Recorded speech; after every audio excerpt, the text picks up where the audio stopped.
मी महत्वाची आहे। पुण्याच्या नसरापूर प्रकरणात आज निकाल येण्याची शक्यता वर्तवण्यात आलेली आहे। 15 दिवसात पोलिसांकडून 1200 पानांचं आरोपपत्र कोर्टात दाखल करण्यात आलंय।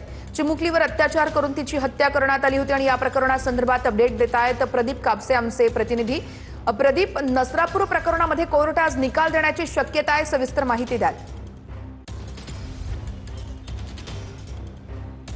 खरं तर आज आपण पाहतोय की नसरापूर अत्याचार प्रकरणामध्ये कोर्टाकडून निकाल जो आहे तो दिला जाण्याची शक्यता आपण पाहतो की कोर्टाच्या बाहेर या ठिकाणी पोलिसांचा बंदोबस्त जो आहे तो वाढवण्यात आलेला आहे।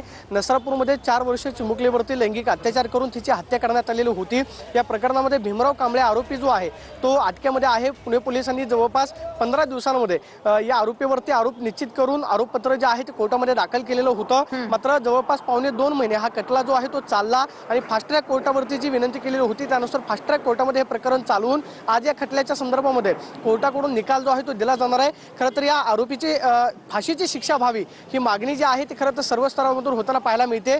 नसरापूरमध्ये 1 तारखेला ज्यावेळेस 1 मेला या चिमुकलीवरती लैंगिक अत्याचार झाला त्यानंतर निश्चितच प्रदीप, या निकालाकडे आपलं लक्ष असेल। अपडेट्स घेत राहू। तुर्तास धन्यवाद।